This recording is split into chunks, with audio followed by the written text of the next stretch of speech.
నా పేరు రమేష్.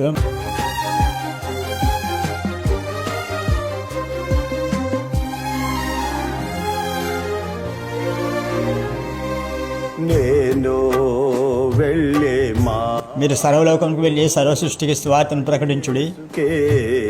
తెలియును నేను వెళ్ళే మార్గము నా యేసు. పత్రికలు చింపేసి చంపలు కొట్టారు. లాఠీ తీసుకొని కాళ్ళు కొట్టారు. కొన్నప్పుడు కాళ్ళు వాసిపోయింది. అడుగు తీసి అడుగు పెట్టలేని పరిస్థితి వచ్చింది. నేను సువర్ణమై మారేదను, శోధించబడిన మీదట నేను సువర్ణమై మారేదను. ఏ ముఖ్యమంత్రి గారికి ఇచ్చారు? కిరణ్ కుమార్ రెడ్డికి ఇచ్చాను.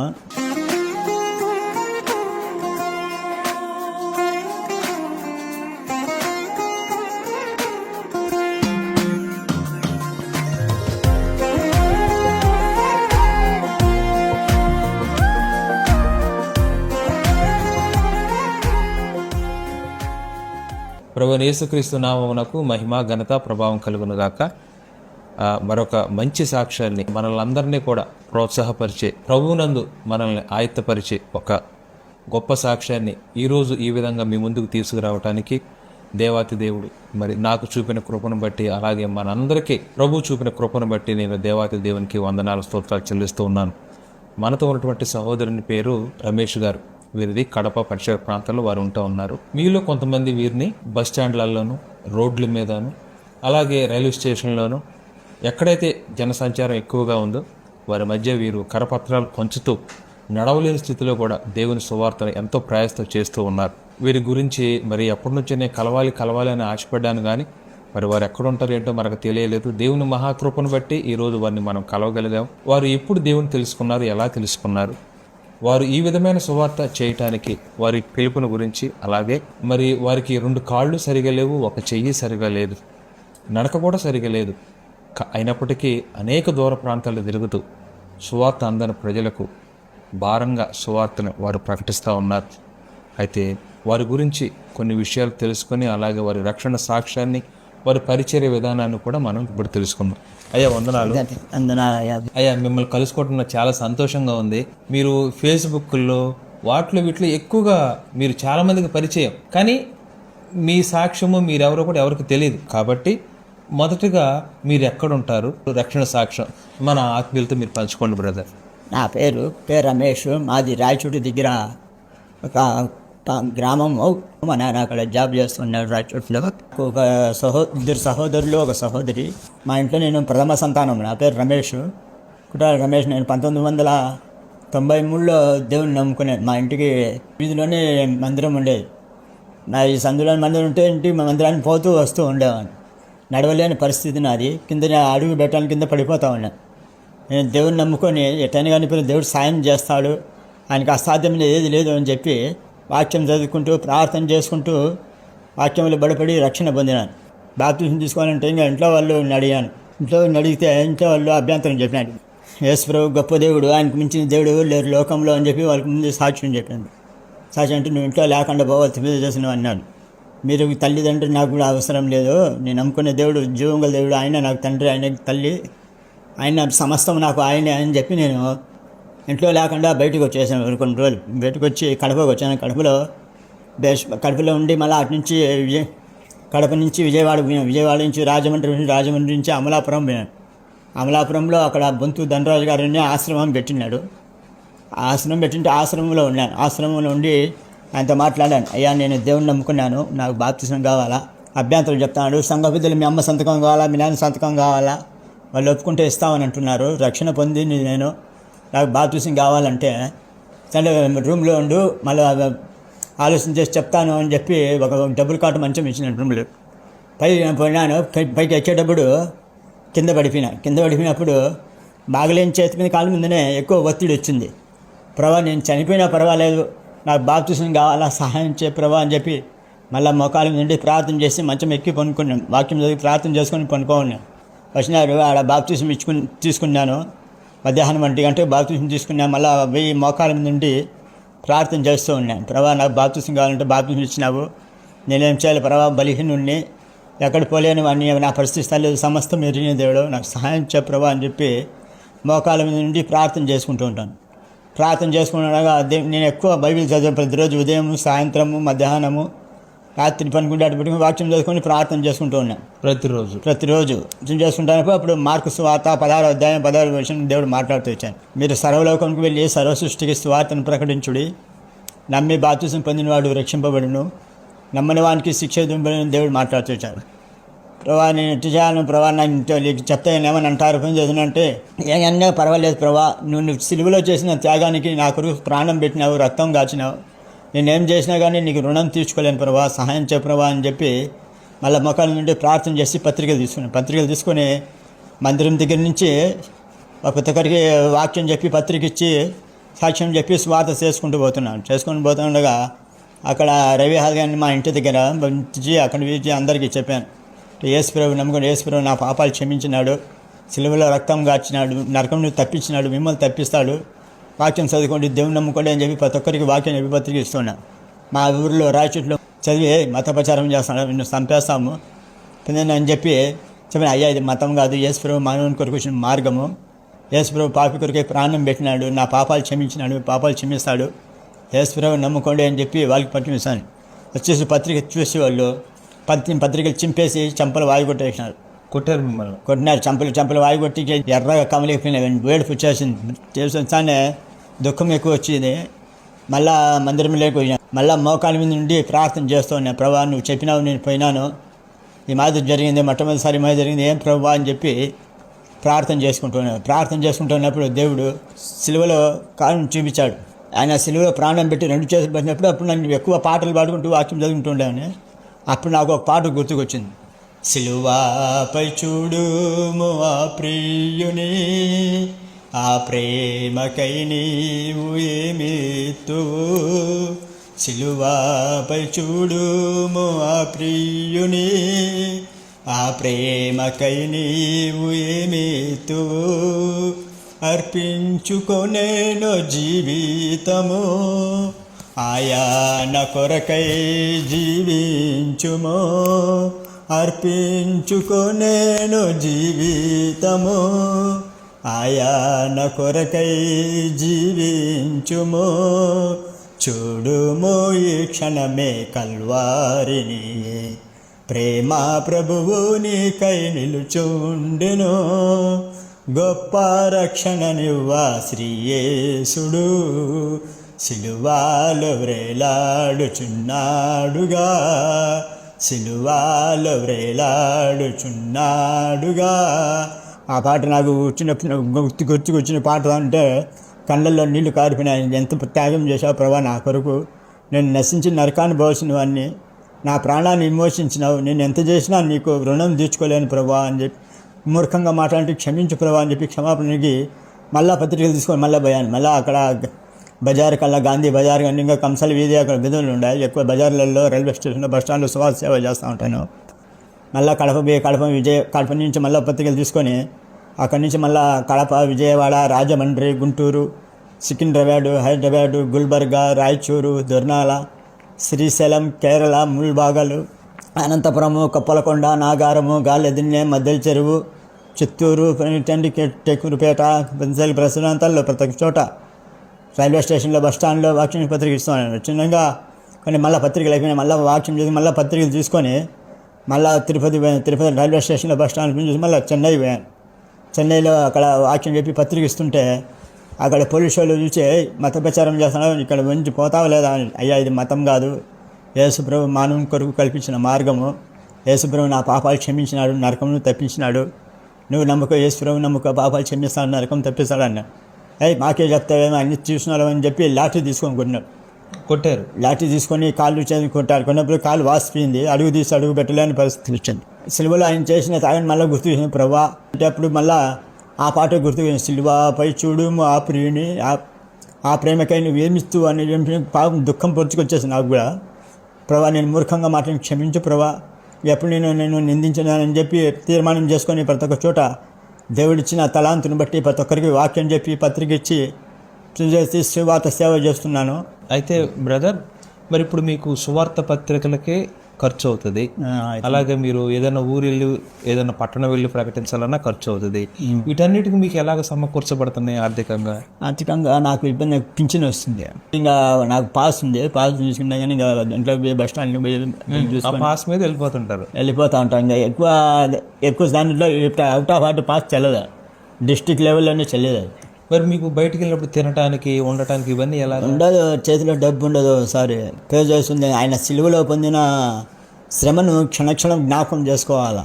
ఈ శరీరంకి ఎక్కువ తిని పని చేస్తుంటే సుఖం కోరుతుంది శరీరం. తిని పనుకుంటా ఉన్నాం అనుకో, శత్రువు బలంగా పనిచేస్తాడు. ఈ శరీరాన్ని నలగొట్టుకొని ఆయన కొరకు సేవలో కొనసాగడానికి అవకాశం ఉంటుంది. మరి అన్నం తినకుండా అలాగ సువార్త చేసిన రోజులు ఉన్నాయా? అన్నం నీళ్లు కూడా దొరకని చేసిన దినాలు కూడా ఉన్నాయి. ఇంకా ఎక్కువ ఆకలి ఎక్కువ అయిపోయి చేస్తే అయినా నీళ్లు తాగుతూ ఉంటాయి. నీళ్ళు తాగితే ఏం చేతిలో డబ్బు ఉంటే అయినా ఫ్రూట్స్, పండ్లు, ఆపికాయలు, కమలాకాయలు అట్లా తీసుకొని ఆకలి తీసుకొని, లేకపోతే ఒకసారి చేతిలో డబ్బు ఉండదు, అవి కూడా దొరకవు. మరి మీకు ఇప్పుడు రాత్రిపూట ఎవరన్నా ఆశ్రయం ఇస్తారా? ఆశ్రయం కూడా దొరకదు నాకు. బస్ స్టాండ్లలో పనుకుంటాను, బస్ స్టాండ్లో రైల్వే స్టేషన్ పనుకున్నా కానీ పోలీసు వాళ్ళు లాఠీ తీసుకొని కొట్టి వెళ్ళిపో, నువ్వు దొంగ వారికి ఏం చేస్తాను అని చెప్పి నిశ్చయంగా మాట్లాడతారు. బస్సుల్లో ఇంకా బస్ స్టాండ్లలో ఉన్న ప్రతి ఒక్కరికి వాక్యం చెప్పి, పత్రిక ఇచ్చి, సాక్ష్యం చెప్పి చూసి సేవ చేస్తూ ఉంటారు. రాత్రి కూడా చేస్తారు? రాత్రి 1 గంట వరకు ఉంటూ స్వార్థ సేవలోనే ఉంటుంది. ఉదయం ఎన్ని గంటలకు స్టార్ట్ చేస్తారు? ఉదయం 8 గంటల నుంచే. ఉదయం 8 గంటల నుంచి రాత్రి 1 గంట వరకు చేస్తారు అంటారు. అప్పటికి 300 పత్రిక, 400 పత్రిక స్వార్థ అయిపోతాయి. నా దగ్గర పెద్ద బ్యాగ్ ఉండింది. ఆ బ్యాగులో పెట్టుకొని ఇంకా ప్రతి చోట జనసంచారం తిరిగే చోట ప్రతి ఒక్కరికి వాక్యం చెప్పి, పత్రిక ఇచ్చి సాక్ష్యం చెప్పి సేవ చేస్తూ ఉంటారు. కొంతమంది అసహించుకుంటారు, తిడతారు, మేస్తారు, చూసుకుంటారు, నీచంగా మాట్లాడతారు. మరి ఎప్పుడన్నా మీకు బాగా బాధ కలిగిందా? ఇలాగ మిమ్మల్ని హింసించి బాధ కలిగింది, ఏడుపు వచ్చినా కానీ మనము ఎంత చేసినా, ఆయన సిలువలో చేసిన త్యాగాన్ని తలుచుకుంటే మనం భూమి మీద తక్కువ. ఆయన పొందిన అవమానాలు, నిందలను తలుచుకుంటే మనం ఎంత చేసినా రుణం తెచ్చలేం. మనం నశించి నరకాన్ని పోవాల్సిన వాళ్ళం.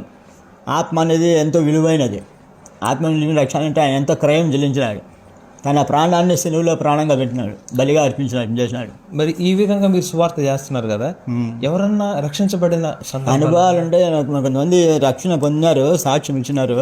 విత్తనం విత్తనంగా అది మలిచి పెద్దైనప్పుడు దేవుడు కార్యం చేస్తాడు. విత్తనం వేయాల, ప్రతి ఒక్కరు బీజం అనేది వేయాల. తగిన సమయం వచ్చినప్పుడు ఆయన రాకల్లో ప్రతి ఒక్కరు రక్షణ పొందుతారు. నాకు అన్ని బాగుండాలి, చూసుకుండాలి అని తిని పనుకుంటా ఉన్నాను అనుకో, సాతాను బలంగా పనిచేస్తాడు. ఒక రోజు ఉంది, తీర్పు దినాన ప్రతి ఒక్కరు ఆయన ఎదుట ప్రత్యక్షం కావాలా. నేను నీకు ఇచ్చిన తలంతో నువ్వు ఏం చేసినావని చెప్పి ప్రతి ఒక్కరిని అడుగుతాడు. అప్పుడు అడిగినప్పుడు సిగ్గు గల ముఖంతో ఆయన ఎదుట నిలవాల్సి వస్తుంది. ముందుగా గమనించి ఆయన ఇచ్చిన తలాంతి ఉపయోగించామనుకో, ఆయన రాకల్లో ధైర్యంగా నిలబడడానికి ధైర్యం కలుగుతుంది. మీకు ఈ విధంగా చెప్పాలి సువార్త అని ఎవరన్నా మీకు తర్ఫీదు ఇచ్చారా? తర్ఫీదు ఏం లేదు నాకు. నేను మోకాళ్ళ మీద నుండి ప్రార్థన చేసి దేవుడు దర్శనం చూపించినాను. పరలోకము, నరకము 2 మార్గాలు చూపించినాను. ఎంతోమంది నశించి నరకంలో యాతన చూస్తే కేకలు నుండి అరుస్తూ ఉంటే ఘోరంగా ఉంటుంది పరిస్థితి. అది వింపి ఏంది ప్రభా ఎంత ఘోరంగా అరుస్తానంటే నాకు చూపించినావే అంటే, నిన్ను రక్షించిన, నీ ఆత్మను రక్షించినాను నేను, నువ్వు నా కొరకు ఏం చేసినావో నేను చేసినానని చెప్పి నా ఆత్మకు నేను ప్రశ్న వేసుకున్నాను. తింటే ప్రభా నువ్వు నా ఆత్మను రక్షించినావు, నాకన్నా ఇంకా ఎన్నో మంది ఆత్మను నశించి నరకాన్ని పోతున్నాయి, నేనేం చేయాలి, బలిహీను నేను చేయలేను, వాడిని అడుగు పెట్టలేను, నేను చేయాలి ప్రభా అని చెప్పి మోకాలు నుండి ప్రార్థన చేశాను. ప్రార్థన చేసినప్పుడు దేవుడు కొంచెం శక్తి బలం ఇచ్చినాడు. శక్తి బలం ఇచ్చిన ఆయన ఇచ్చిన శక్తిని బట్టి, జ్ఞానాన్ని బట్టి, బలాన్ని బట్టి ప్రతి ఒక్క చోట్ల నిలబడుకొని 1 గంటకు వచ్చి 100 పత్రికలు పంచేస్తాను. పంచి నిలబడుకుని కాళ్ళు కూడా, నరాలు కూడా బలహీనం అయిపోయి చేసుకుంటాను. బలహీనం అయిపోయినా కానీ నేను చనిపోయినా పర్వాలేదు ప్రభా, నువ్వు చేసిన త్యాగాన్ని నువ్వు ఆత్మను రక్షించినావు, నువ్వు నాకు ఇచ్చిన తలాంతిని చేస్తున్నాను, సహాయం చే ప్రపంచం హృదయంలోనే ప్రార్థన చేసుకుని ప్రతి ఒక్కరికి చిన్నగా నడుచుకుంటా పోయి ప్రతి ఒక్కరికి వాక్యం చెప్పి, పత్రిక ఇచ్చి, సాక్ష్యం చెప్పి 24 గంటలు స్వార్థ సేవలను కొనసాగుతూ పోతున్నాను. దేవుని కృపను బట్టి ఇంతవరకు భద్రపరుస్తూ కాపాడుతూ వస్తున్నాడు.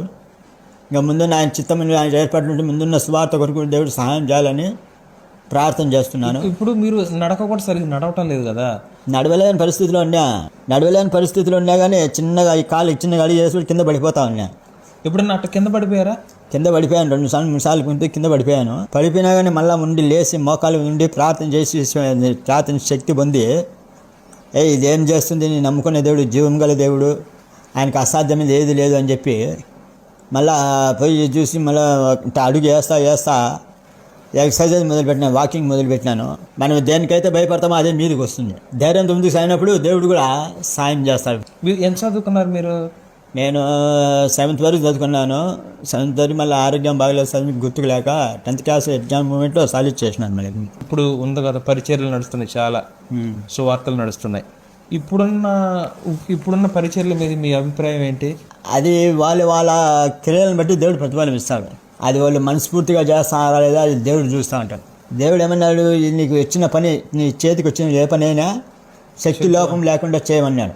అంతిమ తీర్పు, అంతిమ చెందంతా ఆయన చేతిలో ఉంది. అదంతా ఆయన సమస్తము పరీక్షిస్తూ ఉంటాడు, సమస్తం చూస్తూ ఉంటాడు.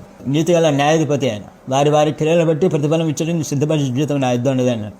ఇప్పుడు రోజు చేస్తున్నారు కదా సువార్త మీరు, ఎప్పుడన్నా ఇంక ఈ రోజు వెళ్ళకపోతేలే, ఈ రోజు నాకు అంత బాగలేదు అని ఎప్పుడన్నా అనిపించిన దినాలు ఉన్నాయా? ఉన్నా కానీ నాకు మనస్సాక్షి ఒప్పుకోదు. తిన్ని పనుకున్నా అనుకో, వీళ్ళు వాక్యం చెప్పకపోతున్నాయి, వీళ్ళ మీద పోతారే, ఒకవేళ ఎక్కడైనా పోయినా కానీ వాళ్ళు చనిపోయినా కానీ ఆత్మను నశించిపోతాను, నరకాన్ని పోతుంది, దేవుడు నన్ను లెక్క అడుగుతాడని చెప్పి ఒక పక్క భయం ఉంటుంది నాకు, ఒక పక్క ఆత్మ గుచ్చుతూ ఉంటుంది. లేచి చెప్పు, ఆ వాక్యాన్ని పోవచ్చు, ఆ మనిషికి చెప్పు, వాక్యం చెప్పిన పరిశుద్ధాత్ముడు ప్రేరేపణిస్తూ ఉంటాడు.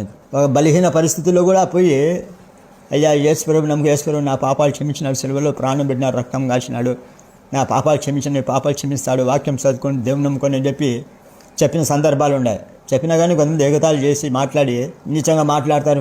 నిన్ను రక్షించుకోపో, మేము ఏ పాపం చేయలేదు, మేమంతా బాగుండామని. ఎవరన్నా మిమ్మల్ని ఇచ్చిన వెంటనే చింపి మొహానేటం చేశారా? ఉన్నాయి, 5 సందర్భాలు కూడా ఉన్నాయి. పత్రిక తీసుకొని నలిపి పారేసిన దినాలు ఉన్నాయి. మళ్ళీ ఆ పత్రిక తీసుకొని సర్వీస్ చేసి మళ్ళీ ఏ రోజులకి ఇచ్చిన సందర్భాలు కూడా ఉన్నాయి. ఇప్పుడు మీరు ఎక్కడికైనా వెళ్తారు, అక్కడ ఆహారం ఉంటుందో లేదో తెలియదు, మరి సరైన ఉండటానికి వస్తుంటుందో లేదో తెలియదు, మరి ఎలా వెళ్ళిపోతారు మీరు ఇక ధైర్యం గట్ట? నేను ప్రార్థన చేసి ప్రార్థనలో కనిపెడతాను. నేను ప్రార్థనలో కనిపెట్టి దేవుడు తలంపించినప్పుడు ఆయన మీద విశ్వాసంతో భారం ఆయనకు అప్పచెప్పి, నా మార్గాన్ని, నా ప్రజలను ఆయనకు అప్పచెప్పి విశ్వాసం ముందు సాగిపోతా. అక్కడ ఏమున్నా లేకపోయినా ముందు దేవుని సువార్త ప్రకటింపబడాలి. ఒక దినాన్ని ఇది ఫలిస్తుందని విశ్వాసంతో ముందుకు సాగిపోతూ ఉంటారు. మీరు అంతేగాని అక్కడ ఎవరైనా ఇస్తారని కానీ అక్కడ పోయిన అది ఆశ అనేది ఉండదు. దేవుడే చూసుకుంటాడు. ఆయన నమ్మిన బిడ్డలు ఎప్పుడు పస్తు పెట్టాడు. తృప్తిపరిచే దేవుడు, సమస్తం చేసే దేవుడు, ఆకలి కొనడానికి అన్నం పెట్టే దేవుడు, మానవుని సృజించిన దేవుడు, అని మానవునికి ఏం అవసరమవుతా ఆయనకు తెలుసు అని చెప్పి విశ్వాసంతో ముందు సాగిపోతూ ఉంటాను. మరి మీకు ఈ విషయం తెలుసా బ్రదర్? ఇప్పుడు ఒక సేవకుడిని, పేరు మోసిన సేవకుడిని, అందరు కాదు అంటే మనం వింటున్న దాన్ని బట్టి 100 మంది ఉంటే అందులో కనీసం 10 మంది, కొంతమంది నిజంగా నిస్వార్థంగా చేస్తున్నారు, మీకులాగానే చేస్తున్నారు చాలామంది. కొందరు ఉన్నారండి, వారు ఇంత మాకు కావాలని అడుగుతున్నారు. దాన్ని ఎలా మనం తీసుకోవాలి చెప్పండి? అదే పద్ధతి కాదు. అది సిలువలో చేసిన త్యాగానికి ఆ రోజు ఆయన డబ్బు తీసుకొని అపేక్షించి ఏదో అది ఇస్తే జరుగుతుందని అనుకునేది కంటే మానవునికి రక్షణ వచ్చేది కాదు, మానవ ఆత్మ రక్షణ పొందేది కాదు. అది స్వార్థ సేవ అవుతుంది. దానివల్ల ఆత్మలు రక్షించబడతాయి అంటారు. ఇప్పుడు అంటే ఉదాహరణకి నేనే ఉన్నాను అనుకోండి, నాకు ఎంతో 100 రూపాయలు ఇస్తున్నారు, లేదు నాకు 200 రూపాయలు కావాలని చెప్పి నేను డిమాండ్ చేశాను. సరే వాళ్ళు 200 రూపాయలు ఇచ్చారు. ఆ 200 రూపాయలు తీసుకొని ప్రసంగం చేసిన సేవకుని వలన ఆత్మలు రక్షించబడతాయా? లెక్కలేక రాదు. అది దేవుడు ఏమన్నాడు, నిస్వార్థమైన సేవ అంగీకరిస్తాడు. నిస్వార్థం ఉండాలి. వాళ్ళు ఇచ్చి తీసుకొని నువ్వు చేసేది కాదు. నువ్వు ఎప్పుడు దేవుని మీద ఆధారపడి దేవుని వైపు చూసి విశ్వాసం ముందు సాగాలి. ఒకవేళ ఎవరైనా దేవుడికి ప్రేరేపణ ఇచ్చేది తీసుకుంటే దానికంతా వేరే. వాళ్ళని ప్రెషర్ పెట్టకూడదు, ఇబ్బంది పెట్టకూడదు, హింసించకూడదు. దేవుని నామానికి అవమానం వస్తుంది. అక్కడ ఒక తండ్రికి ఏమి, కొడుకు ఏం కావాలన్నీ తెలిసిన రీతిగా ఆయన అడిగిన వెంటనే ఆయన స్పందిస్తాడు.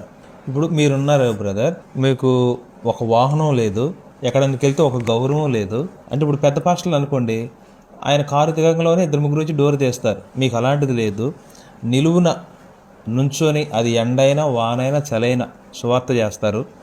మీకెవరో ఒక కానుక చేతిలో పెట్టరు. ఇంకా పత్రికలు పంచుతున్నప్పుడు ఇంకా వ్యతిరేకత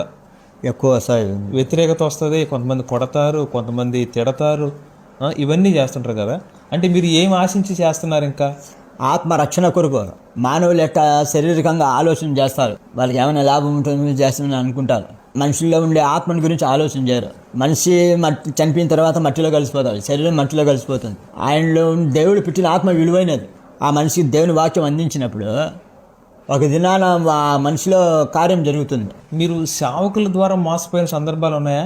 సేవకులు చెప్తారు పరిస్థితి సరిలేదు, ఆ కృంగదీసేవాళ్ళు ఎక్కువ ఉండారు కానీ ప్రోత్సహించేవాళ్ళు లేరు. అంత మళ్ళీ వాళ్ళని కూడా ఎదిరించిన నేను, దేవుడు నాకు ఇచ్చిన తలాంత నేను ఉపయోగించుకుంటే దేవుని రాకల్లో నేను తలదించుకోవాల్సి వస్తుంది. నేను నీకు ఇచ్చిన తలాంతను నువ్వేం చేసినావంటే నేను తలదించుకోవాల్సి వస్తుంది. ఆ దినాన్ని నా కొరకు నువ్వు నిలబడతావా అనేది కూడా అదే నిలదీసిన సేవకుల్ని. అదెట్టయితుంది అని ఆటంకపరచొద్దండి, మీకు సాధ్యమైతే ప్రార్థన చేయండి అని చెప్పి చెప్పిన దినాలు కూడా ఉన్నాయి. దేవుడు ఒక తలాంతు ఇచ్చిన, 2 తలాంతులు ఇచ్చినానికి 5 తలాంతులు ఇచ్చినానికి వ్యాపారం చేసి అంతకంతకు సంపాదించినాడు. ఒక తలాంతు ఇచ్చినాడు బైబిల్ భూమిలో పాతిపెట్టినాడు. ఇప్పుడు దేవుడు సోమరమైన చెడ్డదాసులా అన్నాడు. అది భూమి మీద ఉండగానే, దేవుడు ఇచ్చిన ఆత్మ ఉండగానే, జ్ఞానం ఉండగానే గమనించాలి. మళ్ళీ చూద్దాం చేద్దామని చెప్పి నిర్లక్ష్యంగా ఉన్నాం అనుకో, ఆ దినాన పరిస్థితి చాలా ఘోరంగా ఉంటుందన్న. మీకు ఎప్పుడన్నా అనారోగ్యం వచ్చినప్పుడు ఇంటి దగ్గర ఉన్నారా? అప్పుడు కూడా సువార్త ప్రకటించడానికి వెళ్ళారా? అప్పుడు కూడా అనారోగ్యం, పానం నీరసంగా ఉంటుంది, చేయలేను. అయినా 2 సేపు రెస్ట్ తీసుకుని కొనుక్కుంటే కన్నా ఎంతోమంది పోతా, కార్లలో పోతా ఉంటారు, జీపులలో పోతా ఉంటారు, బండ్లలో పోతా ఉంటారు. ఎట్టయిందో ఏమన్నా ఒక ఆత్మ నశించిపోతుంది అని చెప్పి ఆతురత ఎక్కువ ఉండేది నాకు. ఆలోచన చేసేవాడిని, పనుకున్నానే ఎట్టని చెప్పి. ప్రభా మళ్ళా క్షమాపణ కోరిన, ప్రభా నన్ను క్షమించు ప్రభా, నాకు శక్తి బలం తెచ్చే ప్రభా, నేను మూర్ఖంగా ప్రవర్తించి పనుకున్నాను, నేను క్షమించు ప్రభా అని చెప్పి మళ్ళీ ముఖం ప్రార్థన చేసి మళ్ళీ పత్రికలు తీసుకొని మళ్ళీ పోయాను. అయితే బ్రదర్, ఈ రోడ్ల మీద, రైల్వే స్టేషన్ మీద, బస్ స్టాండ్లల్లో ఉండే మామూలుగా ప్రజలకు సువార్తని అందిస్తూ ఉంటారు, పంచి పెడతా ఉన్నారు. అలాగే ఎవరికన్నా ప్రముఖులకి ఇచ్చారు? ఎవరికన్నా ముఖ్యమంత్రికి అంట, ముఖ్యమంత్రికి, అధికారులకు, పోలీసు వాళ్ళకు, ఎస్ఐలకు. ఏ ముఖ్యమంత్రి గారికి ఇచ్చారు? కిరణ్ కుమార్ రెడ్డికి ఇచ్చాను. కిరణ్ కుమార్ రెడ్డి గారికి ఇచ్చారు. వాక్యం చెప్పి పత్రిక ఇచ్చాను. వాక్యం చెప్పి పత్రిక ఇచ్చారు. అయ్యా యేసుప్రభు నమ్ముకో, యేసుప్రభు నా పాపి కొరకు ప్రాణం పెట్టినాడు, పాపాలు క్షమిస్తాడు, నరకం తప్పిస్తాడు, వాక్యం చదువుకోండి అని చెప్పి 10 స్వార్థ ఇచ్చాను. సీఎంకు సువార్త చెప్పిన పిల్లాంగుడు కె రమేష్ అని చెప్పి హెడ్లైన్ చేసి పత్రికలు వేసారు. పత్రికలు వేసినారు. సీఎం అంటే ఈ లోకానికి మాత్రమే పరిమితుడు. ఇంకెవరికైనా ఇచ్చారా? ఇంకా పెద్దవాళ్ళు చాలా కలెక్టర్లకు ఇచ్చిన, ఎస్పీలకు ఇచ్చిన, డిఎస్పీలకు ఇచ్చిన, పెద్ద పెద్ద ఆఫీసర్లకు ధైర్యంగా చెప్పి పత్రిక ఇస్తానండి. కుంటాడ జాగ్రత్త, నేను యాన్న కనుపడినట్టు చంపేస్తాము, కాలు చేయించేస్తామని కూడా బెదిరించారు.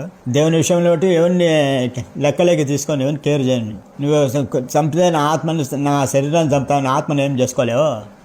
నువ్వు సస్తే మోక్షాన్ని పోతావు, చేస్తే నరకాన్ని పోతావు.